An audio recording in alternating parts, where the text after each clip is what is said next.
Long question में देते हैं define ecological succession. Define ecological succession.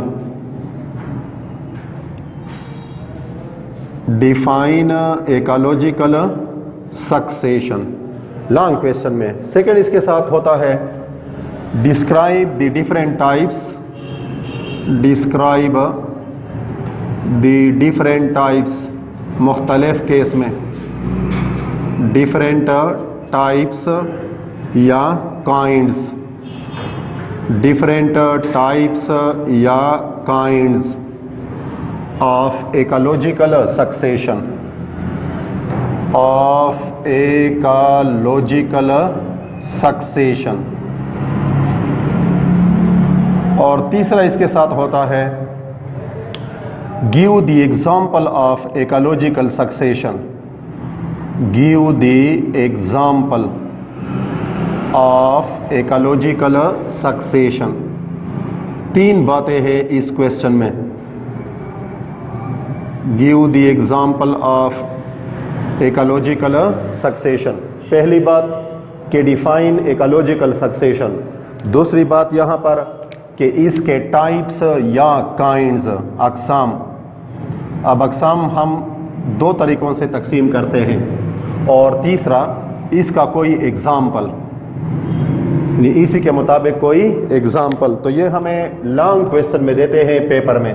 पुराने पेपर देख लें, यानी हर अल्टरनेट ईयर आपको ये पेपर में ये क्वेश्चन ये मिलेगा। ये हमारे पास इकोलॉजिकल सक्सेशन, उसके डिफरेंट टाइप्स या काइंड्स और उसका कोई एक एग्जाम्पल। अब सबसे पहले कॉन्सेप्ट किसने दिया है इकोलॉजिकल सक्सेशन का? ये कॉन्सेप्ट, ख्याल, तसव्वुर, सोच, आइडिया, ये किसने दिया है? ये कॉन्सेप्ट ये हमें दिया है फ्रेडरिक क्लेमेंट्स ने। फ्रेडरिक क्लेमेंट्स साइंटिस्ट का नाम है, फ्रेडरिक क्लेमेंट्स। हमारे बायो में फ्रेडरिक 4 जगहों पर इस्तेमाल हुआ है। एक फ्रेडरिक ग्रिफ्थ है, फ्रेडरिक ग्रिफ्थ, जिन्होंने मालूम किया है कि DNA is the heredity material. Frederick Griffith 1928 में ये कन्फर्म किया है कि DNA is a hereditary material. DNA is a hereditary material या genetic material. DNA hereditary material है। ये एक फ्रेडरिक। दूसरा हमारे पास फ्रेडरिक ग्रिफ्थ। ये फ्रेडरिक ग्रिफ्थ। दूसरा हमारे पास फ्रेडरिक क्लेमेंट है। इन्होंने कॉन्सेप्ट दिया है इकोलॉजिकल सक्सेशन का। तीसरा हमारे पास वो है फ्रेडरिक मैस्चर। फ्रेडरिक मैस्चर। फ्रेडरिक मैस्चर ने 1869 में ये डिस्कवर किया है, दरियाफ्त किया है कि इसको न्यूक्लिक एसिड को। Discover nucleic acid. इन्होंने न्यूक्लिक एसिड को डिस्कवर किया है, या हम कह सकते हैं डीएनए और आरएनए को। न्यूक्लिक एसिड की दो बड़ी किस्में, डीएनए और आरएनए। डीऑक्सीराइबोन्यूक्लिक एसिड और राइबोन्यूक्लिक एसिड, ये इन्होंने डिस्कवर किए हैं फ्रेडरिक मैस्चर ने 1868-1869 में। फिर हमारे पास फ्रेडरिक सेंजर है। फ्रेडरिक सेंजर। फ्रेडरिक सेंजर है। Frederick Sanger. इन्होंने 1976-77 में डीएनए सीक्वेंसिंग टेक्निक को डिस्कवर किया है। DNA sequencing technique. DNA sequencing technique. DNA sequencing technique. Frederick Sanger. तो कितने फ्रेडरिक हो गए? 4 अहम। एक है फ्रेडरिक क्लेमेंट, जिसने कॉन्सेप्ट दिया है इकोलॉजिकल सक्सेशन का। फिर फ्रेडरिक मेस्टर है 1868-69 में इन्होंने डिस्कवर किया है न्यूक्लिक एसिड को, डीएनए और आरएनए को, डीऑक्सीराइबोन्यूक्लिक एसिड और राइबोन्यूक्लिक एसिड।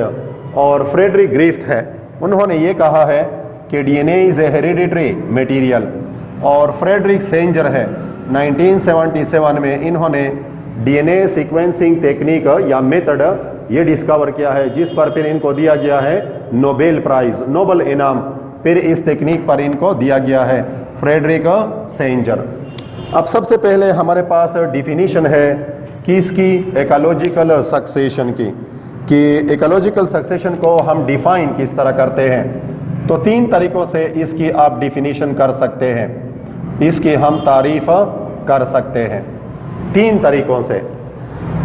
सबसे आसान जो हमारे पास है इकोलॉजिकल सक्सेशन का वो ये है कि the orderly and progressively, the orderly तरतीब के साथ, एंड प्रोग्रेसिव, प्रोग्रेसिव,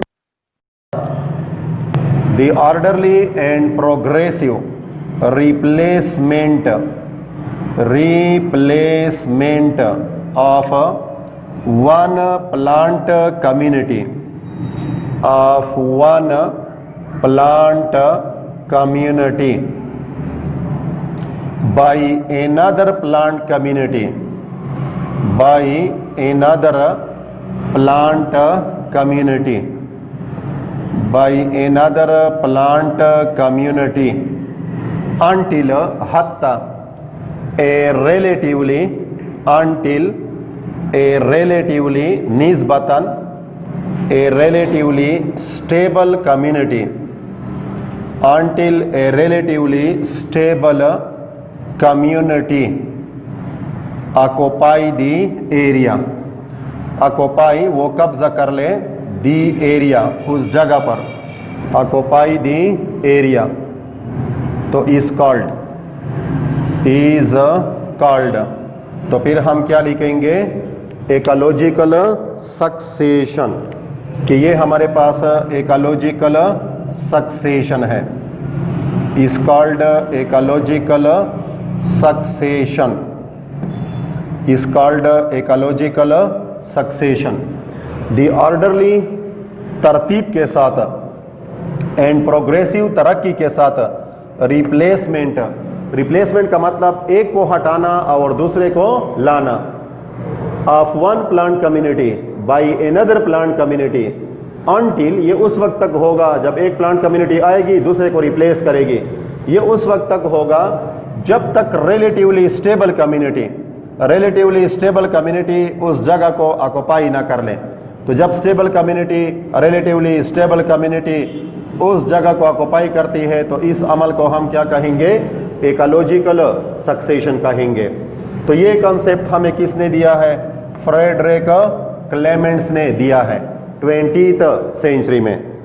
अब एक डिफिनीशन तो हमारे पास ये हो गई, दूसरी डिफिनीशन हमारे पास इकोलॉजिकल सक्सेशन की दूसरी डिफिनीशन हमारे पास ये है जो बहुत ही आसान है, ए change in the community structure, A change in the community structure, यानी जो प्लांट की कम्युनिटी होती है, ए change in the community structure of an ecosystem, of an ecosystem, किसी भी इकोसिस्टम की, यानी ये क्या है, ये चेंज है, तब्दीली है, in the community structure of an ecosystem, किसी भी इकोसिस्टम की, over a period of time, over a period of time, over a period of time, यानी किसी खास वक्त में, over a period of time, is called, इस अमल को हम कहेंगे इज कॉल्ड। तो फिर हम क्या लिखेंगे, इकोलॉजिकल सक्सेशन, इस अमल को हम कहेंगे कि ये इकोलॉजिकल सक्सेशन है। ये दूसरी डिफिनीशन हमारे पास हो गई इकोलॉजिकल सक्सेशन की, दूसरी डिफिनीशन इकोलॉजिकल सक्सेशन की कि ये चेंज है कम्युनिटी स्ट्रक्चर में hour of an ecosystem over a period of time. तो इस अमल को हम कहेंगे इकोलॉजिकल सक्सेशन। ये दूसरी डिफिनीशन, या अक्सर एमसीक्यूज में भी देते हैं, ये इंपॉर्टेंट एमसीक्यूज भी है। तीसरी डिफिनीशन हमारे पास यानी इकोलॉजिकल सक्सेशन की, इनमें से जो आपके लिए आसान हो फिर आप उसको याद कर लें। तो तीसरी डिफिनीशन हमारे पास जो इकोलॉजिकल सक्सेशन की है कि ecological succession is a directional, ecological succession यानी जो इकोलॉजिकल सक्सेशन है इज ए डायरेक्शनल, यानी इसके लिए सीमत मुतय्यन होता है, ये डायरेक्शनल होता है। Ecological succession is a directional non seasonal, non seasonal गैर मौसमी, नॉन सीजनल, और क्यूमुलेटिव चेंज होती है। नॉन सीजनल क्यूमुलेटिव चेंज, लम्हा बलम्हा सलसलावार, slowly and gradually, cumulative change in the type of plant species, in the type of plant species, in the type of plant species that occupy a given area, that occupy a given area through time, a given area किसी खास जगह में, a given area through time, through time वक्त के साथ साथ, through time। तो इस अमल को हम क्या कहेंगे? इस अमल को हम कहेंगे इकोलॉजिकल सक्सेशन। यानी जो इकोलॉजिकल सक्सेशन होता है वो डायरेक्शनल भी है, नॉन सीजनल क्यूमुलेटिव चेंज होती है इन the type of plant species that occupy A given area through time. अब हम इसको सिंपली इस तरह कह सकते हैं कि जो हमारे पास इकोलॉजिकल सक्सेशन है, जो फर्स्ट कम्युनिटी आएगी यहाँ पर उसको हम कहेंगे पायनियर, यानी first community which occupy an area, Pioneer, पहली कम्युनिटी पायनियर होगी। फिर जो दरमियान में स्टेजेस होंगे उसको हम कहेंगे सीयर, सीयर, सीयर, यानी जो प्लांट कम्युनिटी आती है और रिप्लेस होती है। सीयर, पायनियर है, सीयर है, सीयर है, सीयर है, सीयर है। इस तरह हमारे पास ये स्टेप मुख्तलिफ जो है वह आपको मिल सकते हैं। और आखिर में जो स्टेप होगी उसको हम कहेंगे क्लाइमेक्स, क्लाइमेक्स। इसको हम सीयर भी कह सकते हैं, इसके लिए हम इस्तेमाल कर सकते हैं seral stage, seral stage, sere या सीरल स्टेज। अब जो पहला स्टेप होता है first pioneer, first community which occupy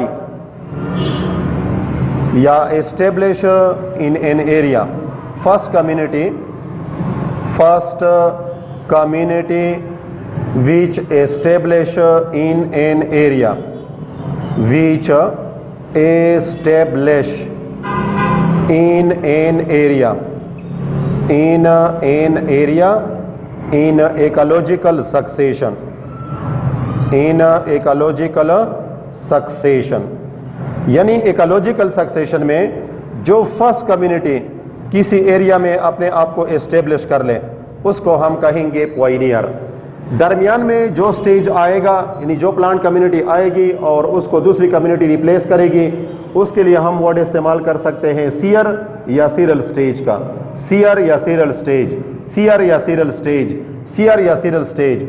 और जो हमारे पास क्लाइमेक्स है ये लास्ट स्टेप है, यानी लास्ट स्टेज है, फाइनल स्टेज है और स्टेबल स्टेज है। लास्ट स्टेज है, फाइनल स्टेज है और स्टेबल स्टेज है, जो हमने डिफिनीशन में लिखा है स्टेबल स्टेज। यहाँ पर relatively stable community, relatively stable community निस्बतन जो क़याम पज़ीर कम्युनिटी होती है। तो last step, final stage, stable stage, वो हमारे पास क्या होगा? वो हमारे पास क्लाइमेक्स, और पहला वो पॉइनियर, दरमियान में जो आएंगे और ख़त्म होंगे तो फिर उसको हम कहेंगे कि ये हमारे पास सीयर या सीरियल स्टेज है। तो यहाँ तक हमारे पास इकोलॉजिकल सक्सेशन। अब इकोलॉजिकल सक्सेशन की ओरिजिन की बुनियाद पर दो बड़ी केस में है। इस क्वेश्चन के दूसरे टॉपिक पर हम, दूसरा टॉपिक ये यहाँ तक हो गया इकोलॉजिकल सक्सेशन। अब इसके हमारे पास टाइप्स हैं, टाइप्स या काइंड्स के इकोलॉजिकल सक्सेशन कितनी किस्मों का है? तो on the basis of origin, origin की बुनियाद पर इसकी हमारे पास दो केस में है। On the basis of origin, origin की बुनियाद पर, on the basis of origin, origin की बुनियाद पर इकोलॉजिकल सक्सेशन की हमारे पास दो बड़ी केस में है on the basis of origin. एक हमारे पास है प्राइमरी इकोलॉजिकल सक्सेशन या primary succession, primary ecological succession. सिर्फ इस तरह भी आप कह सकते हैं कि प्राइमरी सक्सेशन, और इस तरह भी आप कह सकते हैं कि primary ecological succession, primary ecological succession, primary succession या प्राइमरी इकोलॉजिकल सक्सेशन। और दूसरा हमारे पास है सेकेंडरी सक्सेशन या secondary ecological succession, secondary succession या secondary ecological succession, secondary ecological succession, secondary ecological succession. ये हमारे पास दूसरी किस्म, ये अक्सर शॉर्ट नोट में भी देते हैं बोर्ड के पेपर में, प्राइमरी सक्सेशन या प्राइमरी इकोलॉजिकल सक्सेशन, और सेकेंडरी सक्सेशन या सेकेंडरी इकोलॉजिकल सक्सेशन। अब प्राइमरी इकोलॉजिकल सक्सेशन की हम डिफिनीशन, तारीफ किस तरह करेंगे? तो ये इसकी डिफिनीशन है कि if succession occur in an area, if अगर ecological succession, if ecological succession occur in an area, ऐसी जगह पर, in an area which was not previously, which was not previously occupied by the plant community, occupied by the plant community, by the plant community, तो is called, is called। तो फिर हम क्या कहेंगे? इसको फिर हम कहेंगे प्राइमरी इकोलॉजिकल सक्सेशन। यानी अगर सक्सेशन ऐसी जगह पर स्टार्ट होता है जहां पर पहले से कोई प्लांट कम्युनिटी मौजूद नहीं है और यहां पर सक्सेशन शुरू होता है, तो इस सक्सेशन को हम कहेंगे प्राइमरी इकोलॉजिकल सक्सेशन। अब इसके हमारे पास एग्जाम्पल कौन है, कौन कौन से इसके एग्जाम्पल हैं प्राइमरी इकोलॉजिकल सक्सेशन? इसके अहम हमारे पास एग्जाम्पल वो ये हैं। पहला, न्यूली फार्म पॉन्ड, नया बना तालाब, न्यूली फार्म्ड पॉन्ड एक। दूसरा, newly formed sand dune, newly formed sand dune, नया बना रेत का टीला, sand dune. Newly exposed rock, newly form, newly exposed rock. River delta, river delta. और ग्लेशियर डेब्रिज, ग्लेशियर डेब्रिज यानी ग्लेशियर्स जो बर्फ के पहाड़ हैं, डेब्रिज उनके बकाया जात जब उनकी स्लाइडिंग होती है। तो तो ये हमारे पास अहम केस में न्यूली फार्म पॉन्ड, नया बना तालाब, न्यूली फार्म सैंड ड्यून, रेत का टीला, जो आमतौर पर रेगिस्तानी इलाकों में हम देखते हैं, सैंडी एरिया में हम देखते हैं। Newly exposed rock, river delta और ग्लेशियर, ये हमारे पास प्राइमरी इकोलॉजिकल सक्सेशन की डिफिनीशन और उसकी केस में। सेकेंडरी इकोलॉजिकल सक्सेशन, इसकी डिफिनीशन और इसके एग्जाम्पल।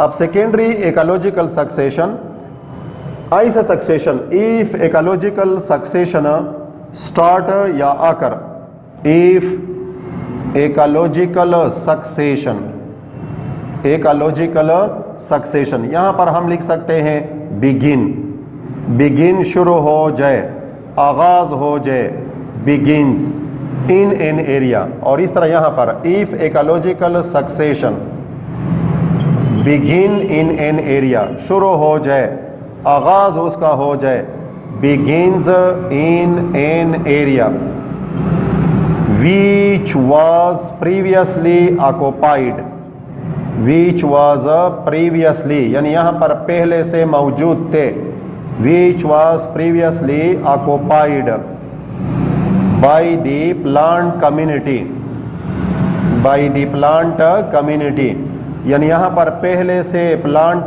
कम्युनिटी मौजूद थे। If ecological succession begin in an area which was previously occupied by the plant community, but due to यानी is called, इसको हम कहेंगे is called, तो फिर हम कहेंगे सेकेंडरी इकोलॉजिकल सक्सेशन। अब यहां पर पहले प्लांट कम्युनिटी पर किया होता है, उसके ऊपर ऐसे फैक्टर आते हैं कि वो डैमेज हो जाते हैं, तबाह हो जाते हैं, बर्बाद, यानी due to, but due to certain reason, यहां पर हम लिख सकते हैं which was previously occupied by the plant community, but due to certain reason, यहां पर हम लिख सकते हैं but due to certain reason, but due to certain reason, लेकिन कुछ वजूहात की बुनियाद पर, due to certain reason they become destroy, ये क्या हो गए, तबाह हो गए, यानी वो प्लांट कम्युनिटी वो तबाह हो गई, खत्म हो गई। दे बिकम डिस्ट्रॉय, डिस्ट्रॉय तबाह बर्बाद, खत्म। तो इज कॉल्ड, इसको फिर हम कहेंगे इज कॉल्ड, तो फिर हम लिखेंगे कि ये सेकेंडरी इकोलॉजिकल सक्सेशन है, यानी वो रीज़न क्या है हमारे पास जिसकी वजह से ये कम्युनिटी तबाह हो गई। ये हमारे पास फ्लड हो सकता है, यानी जो सैलाब आते हैं, वोल्केनिक एरप्शन है, लावा है, वो आता है, ह्यूमन बीइंग की एक्टिविटीज़ है, इंसान है, उसकी एक्टिविटी की वजह से कोई फॉरेस्ट जो है वो तबाह होता है, या पेस्ट या पैथोजन है, या ड्रफ कंडीशन है, खुश्की है, बारिशें नहीं होती, तो उसकी वजह से जो पहले प्लांट कम्युनिटी होती है वो तबाह होती है, बर्बाद होती है, और फिर इस इलाके में नया सक्सेशन जो है वो स्टार्ट होता है। तो इस सक्सेशन को फिर हम कहेंगे कि ये सेकेंडरी सक्सेशन है या सेकेंडरी इकोलॉजिकल सक्सेशन। अब इसके हमारे पास एग्जाम्पल कौन है, हमारे पास एग्जाम्पल्स, मिसालें हमारे पास इसके फिर कौन से एग्जाम्पल है। एक हमारे पास है कट इट फॉरेस्ट, जंगल है, ह्यूमन बीइंग के एक्टिविटीज़ की वजह से ह्यूमन बीइंग ने इसको तबाह किया है, बर्बाद किया है, डिफॉरेस्टेशन की है, जंगलात की कटाई की है। एक फॉरेस्ट था, इंसान की एक्टिविटी की वजह से इंसान ने उसको अपने हाथों से तबाह किया। अब यहाँ पर फिर सक्सेशन शुरू होता है, तो इस सक्सेशन को फिर हम कहेंगे सेकेंडरी इकोलॉजिकल सक्सेशन।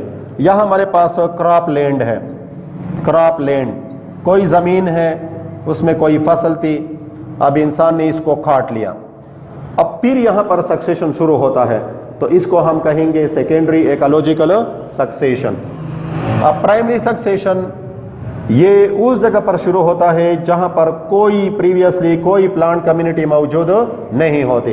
अब ये टाइम ज़्यादा लेता है और ये टाइम कम लेता है, क्योंकि यहाँ पर ऑलरेडी प्लांट कम्युनिटी मौजूद थी, लेकिन किसी रीजंस की वजह से, कई वजूहात की वजह से वो तबाह हो गए। यानी वो जो एक्टिविटीज़ है, ह्यूमन बीइंग की एक्टिविटीज़ है, या जो नेचुरल फोर्सेस है, मिसाल के तौर पर ड्रफ कंडीशन है, खुश्की है, या वॉल्केनिक एरप्शन है, लावा निकल आता है, या फिर पेस्ट या पैथोजन आते हैं इस इलाके में, या और कोई ऐसा रीज़न है नेचर की वजह से कि जो, या ह्यूमन बीइंग की एक्टिविटी की वजह से कि जिसकी वजह से वो फॉरेस्ट तबाह होते हैं।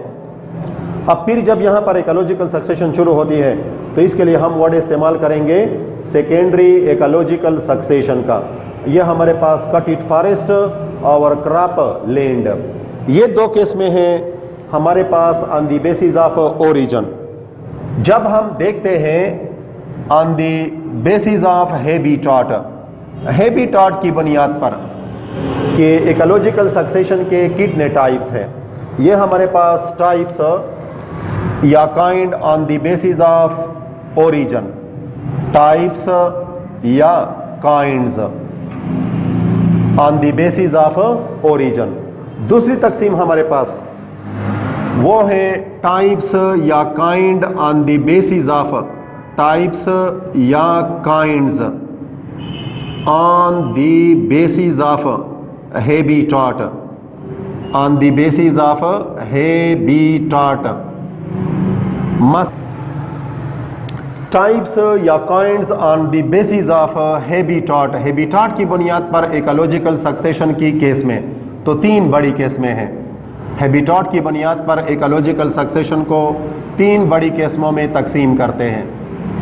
इसके 3 मेजर टाइप्स, एक हमारे पास है हाइड्रोसियर, दूसरा है मीजोसियर और तीसरा है जीरोसियर।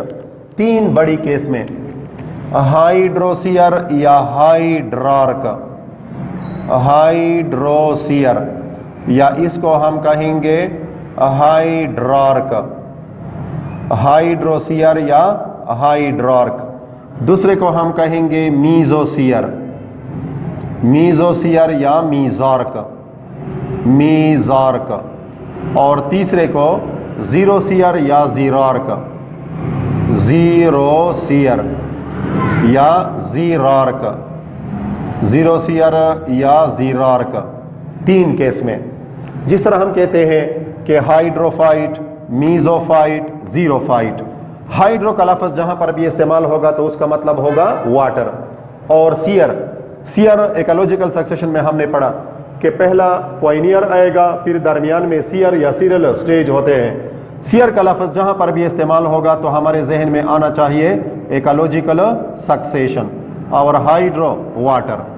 अब इसकी डिफिनीशन कि हाइड्रोसियर या हाइड्रार्क किया होता है तो इफ इकोलॉजिकल सक्सेशन बिगिन या if succession begin, if succession begin in aquatic habitat, in aquatic habitat, aquatic habitat, या आप कह सकते हैं और इन वाटर या पानी में, इन वाटर, तो इस कॉल्ड, इसको हम कहेंगे तो फिर हम लिखेंगे हाइड्रोसियर या हाइड्रार्क।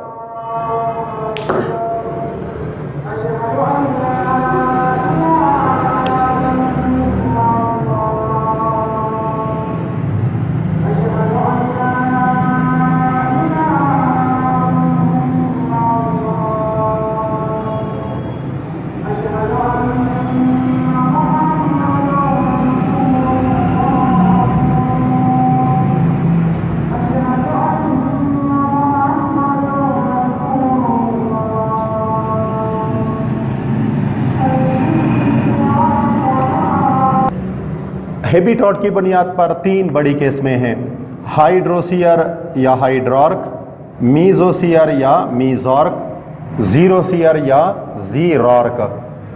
अब जिस तरह हम कहते हैं कि हाइड्रोफाइट, मीजोफाइट, जीरोफाइट। अब hydro water, sere ecological succession, तो if succession begin in aquatic habitat या इन वाटर तो इज कॉल्ड, फिर हम लिखेंगे हाइड्रोसियर। मिसाल के तौर पर पानी में शुरू होता है, डैम में शुरू होता है, लेक में शुरू होता है, रिवर में शुरू होता है, तो उसके लिए हम वर्ड इस्तेमाल करेंगे हाइड्रोसियर का। ये किसकी बुनियाद पर? हैबिटाट की बुनियाद पर। Mesosere, if succession begin in an area which has average supply of water या मॉडरेट सप्लाई ऑफ वाटर, तो इज कॉल्ड। फिर हम लिखेंगे मीजोस्फीयर या मीजॉर्क। तीसरा, if succession begin in dry area, खुश्क इलाके में, हॉट एरिया, गर्म इलाके में, डेजर्ट एरिया, सहराई इलाकों में, या where there is scanty of water, जहां पर पानी की किल्लत होती है, कहत होती है, कमी होती है, उस जगह पर सक्सेशन स्टार्ट होता है, तो उसको हम कहेंगे जीरोसियर या जीरॉर्क। अब इसकी फिर दो केस में है। सामोसियर, ये सैंड में शुरू होता है, और लीतो मीन स्टोन, रॉक, ये ड्राई चट्टानों पर शुरू होता है, ड्राई रॉक पर। तो सामोसियर सैंड पर और लिथोसियर ड्राई रॉक पर। ये दो सब टाइप हैं किसकी, जीरोसियर की या जीरॉर्क की। या अक्सर एमसीक्यूज में भी देते हैं। तो if succession begin in Sandy area, तो इस कॉल्ड। फिर हम लिखेंगे सामोसियर, पी हम लिखते हैं लेकिन पढ़ते नहीं हैं, साइलेंट है। और if succession begin on dry rock, या आप लिख सकते हैं एरिड रॉक, बंजर चट्टान पर शुरू होता है, तो उसके लिए खुश्क चट्टान पर शुरू होता है, खुश्क या बंजर चट्टान वगैरह चट्टान पर शुरू होता है, तो उसको हम कहेंगे लिथोसियर, लिथोसियर। अब हमारे पास एग्जाम्पल है, मिसाल है किसका, इकोलॉजिकल सक्सेशन का, और वो है lithosere. Example of ecological succession, example of ecological succession. Ecological succession का हमारे पास एग्जाम्पल, और वो कौन सा एग्जाम्पल, वो है लिथोसियर। यानी जो ड्राई एरिया में, ड्राई रॉक पर या एरिड रॉक पर शुरू हो जाए, लिथोसियर। अब यहां पर पहला स्टेप हमारे पास कौन है, वो है पायनियर। पहला स्टेप हमारे पास क्या होगा, उसको हम कहेंगे पायनियर, पायनियर। और ये पायनियर यहाँ पर कौन होते हैं, तो हम लिखेंगे लाइकन। ये पायनियर यहाँ पर होते हैं लाइकन। अब लाइकन हमारे पास क्या है, तो lichen is a symbiotic association between fungi and algae. ये फंजाई और एल्गी के दरमियान इकोलॉजिकल, यानी फंजाई और एल्गी के दरमियान सिम्बायोटिक एसोसिएशन है। अब पायनियर कौन होंगे इकोलॉजिकल सक्सेशन में, तो हम लिखेंगे लाइकन। और लाइकन की दो बड़ी किस्में हैं। एक हमारे पास, एक है crustose lichen stage, crustose lichen stage, crustose lichen stage. और दूसरा हमारे पास वो है foliose lichen stage, foliose lichen stage, या फ्रूटिकोज, फ्रूटिकोज लाइकन स्टेज। अब क्रस्टोज लाइकन स्टेज, ये लवर लाइकन होते हैं, निचले दर्जे के, ये लवर लाइकन होते हैं, लवर लाइकन। और फोलियोज लाइकन स्टेज या फ्रूटिकोज, ये हायर लाइकन होते हैं, आला दर्जे के लाइकन होते हैं। ये हायर लाइकन और ये लवर लाइकन। अब हमारे पास क्रस्टोज लाइकन स्टेज की दो बड़ी किस्में हैं। एक को हम कहेंगे राइजोकार्पन और दूसरे को हम कहेंगे रिंसोडीना। राइजोकार्पन और रिंसोडीना। राइजोकार्पन और रिंसोडीना ये हमारे पास लवर लाइकन है, निचले दर्जे के लाइकन।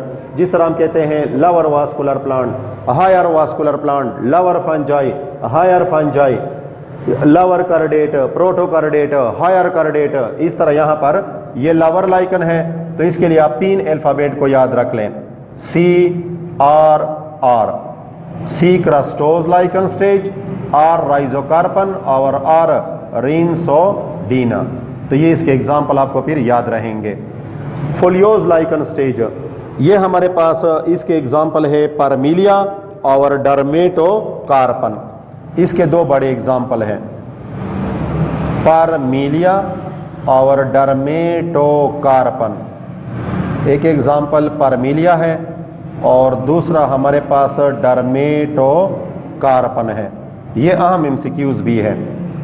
ये एग्जाम्पल है, मिसालें हैं हमारे पास किसकी, लवर लाइकन की। ये एग्जाम्पल है लवर लाइकन की और ये एग्जाम्पल है हायर लाइकन की, परमिलिया और डर्मेटोकार्पन। ये हमारे पास पहला क्या हो गया, पॉइनियर। पॉइनियर इकोलॉजिकल सक्सेशन में हमेशा कौन होते हैं, जो लिथोसियर में होता है, यानी जो जियोसियर का सब टाइप है वो आपको मिलेंगे लाइकन। और lichen is a symbiotic association. Lichen is a symbiotic association. Symbiotic association between fungi and algae. Between fungi and algae. ये फंजाई और एल्गी के दरमियान सिम्बायोटिक एसोसिएशन है, तो फिर हम लिखेंगे लाइकन। और ये हमने फर्स्ट ईयर में पढ़ा है कि यहाँ पर फंजाई की कौन सी स्पीशीज़, कौन सी ग्रुप हिस्सा लेगी, तो फिर हम लिखेंगे एस्कोमाइकोटा। एस्कोमाइकोटा। और एल्गी दो सूरतों में हो सकते हैं, ये क्लोरोफाइटा या ग्रीन एल्गी भी हो सकते हैं, ग्रीन एल्गी या क्लोरोफाइटा। ग्रीन एल्गी या क्लोरोफाइटा, ये एक। और दूसरा ब्लू ग्रीन एल्गी भी हो सकते हैं, ब्लू ग्रीन एल्गी, या आप कह सकते हैं सायानोबैक्टीरिया। ये इनके दरमियान सिम्बायोटिक एसोसिएशन है। यहाँ पर दोनों को फ़ायदा होता है, फंजाई को भी फ़ायदा है, एल्गी को भी फ़ायदा है। अब ये हमारे पास पहला स्टेप हुआ पॉइनियर। इसके बाद हमने पढ़ा है कि सीरल स्टेजेस आती हैं, सीयर या सीरल स्टेजेस ये आते हैं हमारे पास। सेकेंड स्टेप हमारे पास मोस स्टेज है। अब मोस हमारे पास कौन है, ब्रायोफाइटा है। Bryophyta non vascular plant. अब ये आ जाएंगे, मिसाल के तौर पर मोज है, फ्यूनेरिया है, फ्यूनेरिया, पॉलीट्राइकम है एंड सो ऑन। ये आ जाएंगे इस इलाके में, इसके स्पोर, और फिर इसकी ग्रोथ शुरू हो जाएगी। फिर हर्ब स्टेज आ जाएगा। ब्रायोफाइटा में हमने पढ़ा है कि जब इसकी डेथ एंड डिके होती है तो ये make the environment suitable for new plant growth.